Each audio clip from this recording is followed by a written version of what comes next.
نأتي بخير منها أو مثلها ألم تعلم أن الله على كل شيء قدير صدق الله العظيم. رسول برکت کے لیے درود شریف پڑھ اللهم صل على سيدنا وشفيعنا وحبيبنا مولانا محمد وآله وأصحابه وسلم. سورہ بقرہ کی آیت نمبر 105 تک ہم سب نے دستار لیا. آیت نمبر 106 جس میں اللہ سبحانہ کو فرماتا ہے سورہ آل عمران کی آیت نمبر 3 یا 4 کے حوالے سے آیت نمبر 7 کے حوالے سے میں نے شروع درس ہی میں کہا تھا کہ حبیب مکرم آپ پر جو کتاب نازل کی جا رہی ہے یا اللہ نے نازل کی ہے اس کتاب میں کچھ آیتیں محکم ہیں اور کچھ آیتیں متشابہات ہیں. محکم کا مطلب اصل الاصول یعنی مسائل جس سے نکلے ہوں، اور متشابہات کا مطلب جس پر صرف آپ کو ایمان رکھنا ہے، اس کے پیچھے آپ کو نہیں پڑھنا ہے. جیسے الف لام میم، اس کا معنی کیا ہے آپ اس کے میننگ میں مت جائیے، اس پر ایمان رکھنا ہے بس. تو دو قسم کی آیتیں محکم اور متشابہات. اسی سے ریلیٹڈ 106 آیت نمبر ہے. اللہ سبحانہ فرماتا ہے جب ہم کسی آیت کو منسوخ کر دیں، اب منسوخ کا مطلب آپ کو سمجھاؤں. اللہ تبارک و تعالیٰ جو قرآن کو نازل فرماتا ہے، اس کی آیتوں کو نازل فرماتا ہے، اس کے نازل کی دو صورت ہیں. ایک یہ کہ کوئی ایسی آیت جو قیامت تک کے لیے نازل ہو چکی ہے، وہ قیامت تک کے لیے، اور کچھ ایسی آیت جو ایک مدت تک کے لیے پھر اٹھا لے گا اور اس کے بدلے میں دوسری آیت نازل کرے گا. اور کچھ آیت کی شکل میں حکم، آیت تو رکھے گا مگر اس کا حکم اٹھا لے. جیسے سورہ مجادلہ پارہ نمبر 28 اور آیت نمبر 12 آپ دیکھیے.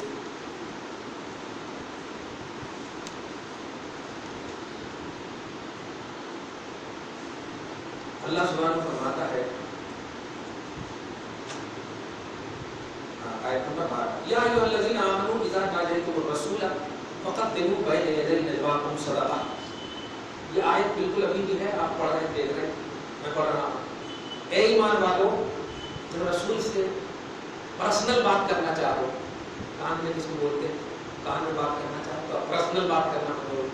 رسول سے جب پرسنل بات کرنا چاہو، سرگوشی کان میں بات کرنا چاہو، تو بات کرنے سے پہلے صدقہ کر لیا کرو، یہ واجب ہے تمہارے. یہ آیت کا معنی ہے، اور ابھی بھی یہ آیت ہے. اللہ فرماتا ہے ذالک خیر لکم وأطہر. بات کرنے سے پہلے، رسول سے بات کرنے سے پہلے صدقہ کر دیے تو یہ تیرے لیے بہتر ہے. اب اس میں کیا ہے، آپ ذرا سوچیے اور کیجیے. جتنے بھی غریب صحابہ وہ سب رونے لگے، ارے ہم تو صدقہ لینے والے میں سے ہیں، یہ دینے والے کا، ارے یہ کیا ہو گیا. سب رونے لگے. اب پھر رسول سے بات کرنے کے واسطے اب صدقہ کرنا پڑتا، وہ ہے ہی نہیں ہمارے پاس. ایسی زیادتی ظاہری طور پر ایسا کیسے کرا، خوب رونے لگے. اللہ تعالیٰ آیت کو تو باقی رکھا. دیکھیے اس کے بعد آیت نمبر 13 فوراً نازل فرماتا اشفقتم ان تقدموا بین یدی نجواکم صدقات. کیا تمہیں خوف ہونے لگا، دل ٹوٹ گیا تیرا کہ تم نبی سے بات کرنے سے پہلے صدقہ دو؟ فإذ لم تفعلوا، تم اس کو کر نہ سکے تو سنو وتاب اللہ علیکم، اللہ نے اس حکم کو اٹھا لیا ہے. اللہ نے اس حکم کو اٹھا لیا، تو حکم کو اٹھایا، آیت باقی رکھا ہے. تو منسوخ کی شکل ایسی ہوتی کہ کبھی آیت کو باقی رکھتا اللہ، حکم کو اٹھا لیتا، اور کبھی حکم کو اٹھا لیتا، کبھی حکم کو باقی رکھتا، آیت کو اٹھا لیتا. اس کی مثال آپ کو دو. پارہ نمبر 18 سورہ نور کی آیت نمبر 2 دیکھیے. الزانی والزانیۃ والزانی فجلدوا كل واحد منهما 100 جلدہ، زنا کرنے والی یا زنا کرنے والے ان دونوں میں سے ہر ایک کو 100 کوڑے لگائے جائیں، 100 کوڑے لگائے جائیں. یہ آیت ہے. اس سے پہلے جو اتری تھی دھیان دیجیے، اس میں جو ورڈ تھا وہ یہ تھا الشیخ والشیخوخۃ اذا زنیا، بوڑھے اور بوڑھیاں جب زنا کریں تب لگاؤ. تو آیت دیکھیے، اللہ تعالیٰ نے دیکھا کہ بوڑھے اور بوڑھیاں جب نوجوانوں کو فیسلٹی مل گئی، تو اللہ تبارک و تعالیٰ نے اس آیت کو اٹھا لیا اور اس حکم کو باقی رکھا دوسری شکل میں، کہ اب جنرل فرما دیا الزانی والزانیہ، الزانیۃ والزانی، چاہے بوڑھے ہو یا نوجوان ہو، جو بھی مرد ہو یا عورت زنا کرے تو ان کو 100 کوڑے لگیں گے. تو حکم باقی رہا، آیت بھی باقی رہی، شکل بدل گئی. تو نسخ کا یہی پہلو ہوتا، منسوخ ہونے کا یہی پہلو ہوتا. اگر علم نسخ آپ کو ہم کو نہیں ہے، اسی لیے میں بار بار ایک جملہ اپنے عوام سے اردو پڑھنے والوں سے کہتا ہوں، قرآن پاک کا جو ٹرانسلیشن ہے اس پر اس وقت تک آپ یقین نہ رکھو جب تک کہ ٹرانسلیٹر کو نہ دیکھ لو کہ ٹرانسلیٹر کیسا ہے. اگر آپ کا دیکھ رہے ہیں کہ زبردست ہے، پورا علم ناسخ علم منسوخ ہر زاویے سے کون کب کہاں کیسے. اب آپ دیکھیں نا 6666 آیتیں ہیں قرآن، مگر صرف 500 آیتیں ایسی ہیں جن سے مسئلہ نکلا بس. اب آپ بتائیے 6166 آیتیں کئی واسطے، اس کا علم نالج ہونا نا، یہی جب تک نالج نہ ہو تو اردو ترجمہ آپ پڑھتے رہیں گے. اب آپ دکھا دیا میں نے سورہ مجادلہ کے آیت نمبر 12 یہ جانے کے بعد بھی پڑھیے گا، ٹرانسلیشن وہی ہوگا، ترجمہ وہی ہوگا کہ ایمان والوں جب نبی سے بات کرنا چاہو تو صدقہ دے دو. آپ بتائیے، اگر آپ گہرائی میں جب جائیں گے تو آپ دماغ خراب ہو جائے گا. مگر جیسے ہی آپ علم ناسخ اور علم منسوخ کا پہلو اگر آپ کے دماغ میں ہوگا تو نہیں یہ آیت کریمہ منسوخ ہونی چاہیے.